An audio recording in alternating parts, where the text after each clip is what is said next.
30th January 2024, Nandura, Maharashtra. Behind me you can see Hujra, the place to do meditations, secret meditations of Sarkar Sufi Sarmast Ali Shah Qalandar, Hussaini Qadri Shattari Qudus Sirhul Aziz. Today I had the opportunity to visit here to his Dargah and Hujra. Sarkar Sufi Sarmast Ali Shah Qalandar Qadri Shattari is 7 generations up in the Sufi order that this Sufi belongs to.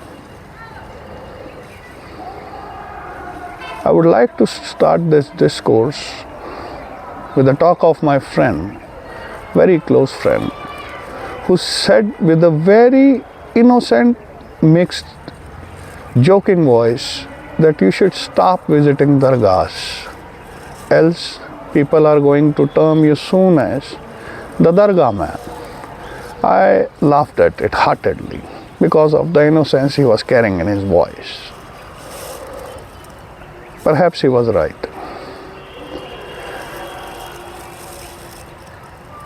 In India as well as the world, as much as I have come across in Sufism, people have many reasons to visit Dargahs. Some people just visit the Dargah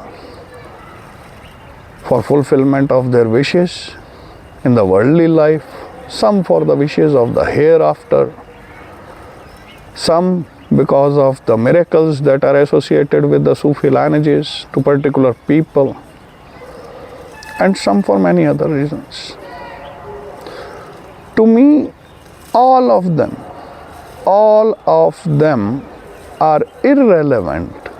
I'm repeating again, all of them are irrelevant as much as Sufism is concerned.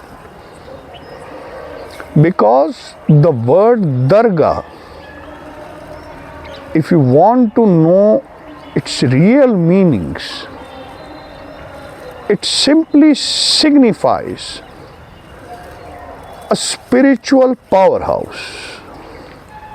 A spiritual powerhouse, where if you know the correct techniques, tariqa, and the ways, that you can get in sync with the energy of that particular person who is being buried there. It's more of in relation to telepathy rather than all the reasons that I have just said. With age, people have started using Dargahs, same in sync with temples, mosques, churches, and places like that, a religious place basically. To me, Sufis are no religion. They never were a part of religion. Though some people in the world would object to me saying that how can you say that if the name of Sarkar Moinuddin Hasan Sanjari Chishti, mostly popularly known as Khwaja Garib Nawaz, you want to say he was not a Muslim? Or Baba Ba Ikhtiyar Kaki, or Sarkar Sufi Sarmast Ali Shah Qalandar, or many others, all the Sufis in the world who have got a Muslim name only. Yeah, they were not. Had they been, why did they shift it to Sufism? They would have kept doing the practices of the Shariat if by any chance Shariat could lead them anywhere. Because Shariat was not able to lead them anywhere, so they tried to delve deep into the core of what their religion was or what was around them in their times. And sooner or later, under the guidance of a spiritual sheikh or a realized master, they came to wonder and they came to realize the base on which Islam stands. That base is Sufism, which is based on oneness, the oneness of Allah. God, you may say. To me, both are synonymous, not different two entities.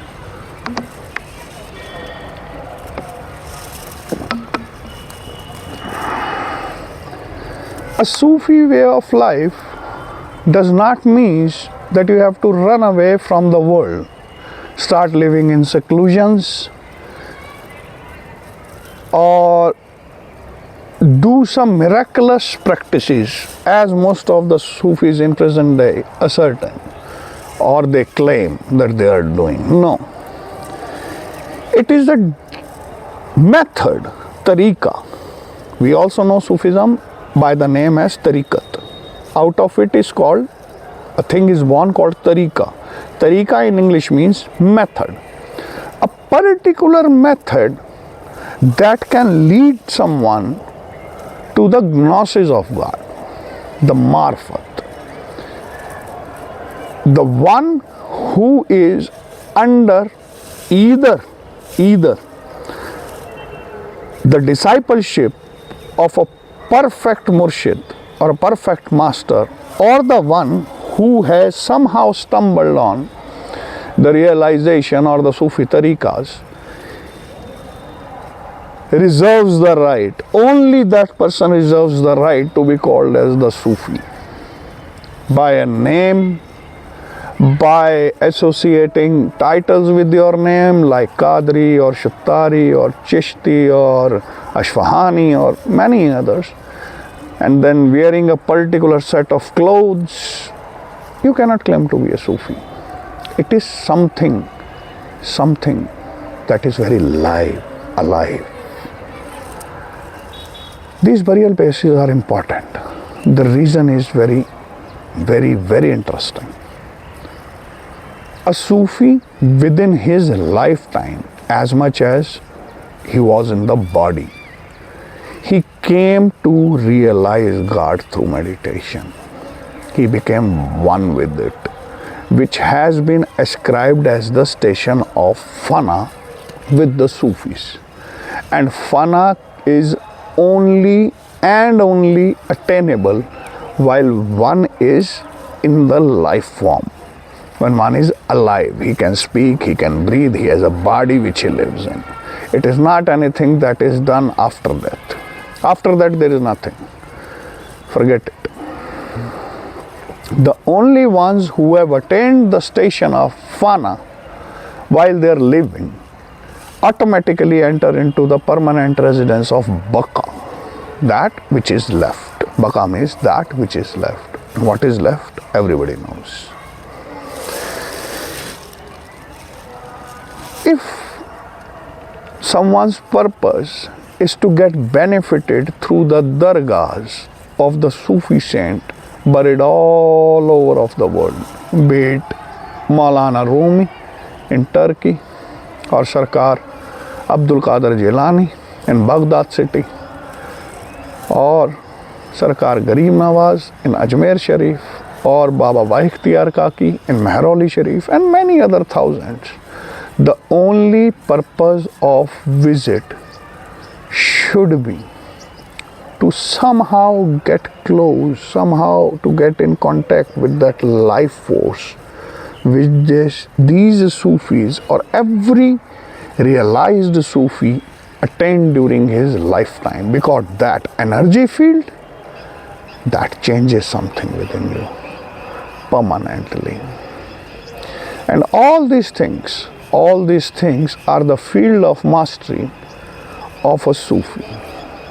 Else, paying homages, you can just, like a child has read a book just to show his parents that he has studied, but he'll get failure in examination. The same way you can visit the Dargahs and be content with the fact that you have really, attained something or learned something, or you are a Sufi or a non-Sufi even, or you have been benefited by the person in the shrine. That energy is all a myth, a baseless, useless myth.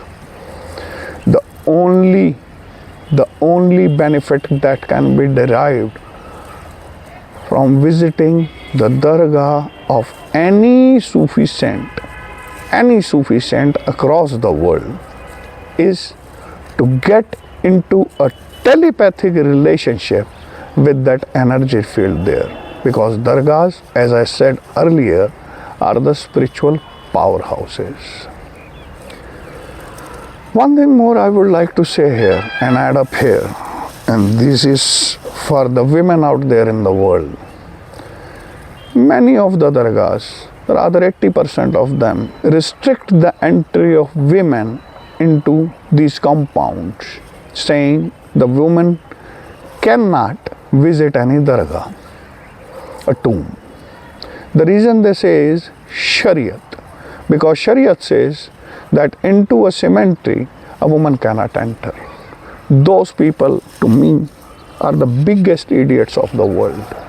Biggest.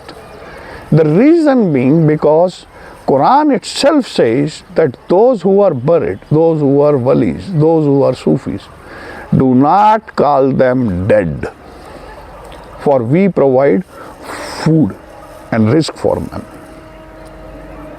There is an ayat in Quran mentioned especially for the Sufi saints, those walis, right? So if someone is saying to a woman that you cannot enter into a Sufi saint's tomb, then you are declaring at first hand that you consider the saint buried there as dead. You do not go by the Quran, you are rather in opposition of the Quran. You are strictly opposing the Quran, the ayat of Quran. It is just because of the religious play and the ill wills of some people who somehow thinks that if a woman enters into a dargah, it will bring some bad luck. Some people say it's a bad omen. Some people say those are basically religious fanatics following the illogical Shariat that was never brought up by Muhammad. Okay, that is a self-contained thing that is generated out of their own minds. It has nothing to do with reality. So in my opinion, this awareness should widen up throughout the world that women being of different sex should not be treated differently. Rather, going into the footsteps of Prophet Muhammad, they should be even revered more. It is firstly their right to enter into the dargahs all over the world. Maybe one day, if the world will get that much aware, this may happen. As for my loving friend, I have a message that I have never minded you saying me a dargah, man. And I wish and I really pray someday you also stumble upon the same which I have stumbled going through this mysterious journey. And you are the reason you crossed my mind. Before making this video, this was not planned. So I made it, my brother. This one is for you. So next time, if anybody is trying to visit any shrine associated with a Sufi saint who is a realized Sufi saint, forget about the formalities of paying homages and flowers or perfumes or incense sticks. Do them. I'm not restricting them. But try to sit in solace, close your eyes, go within. Try to go within. Maybe you will be able to stumble up on what I call as the speaking silence. Wish you a good day. Wherever you are into the world, stay joyful, stay in love.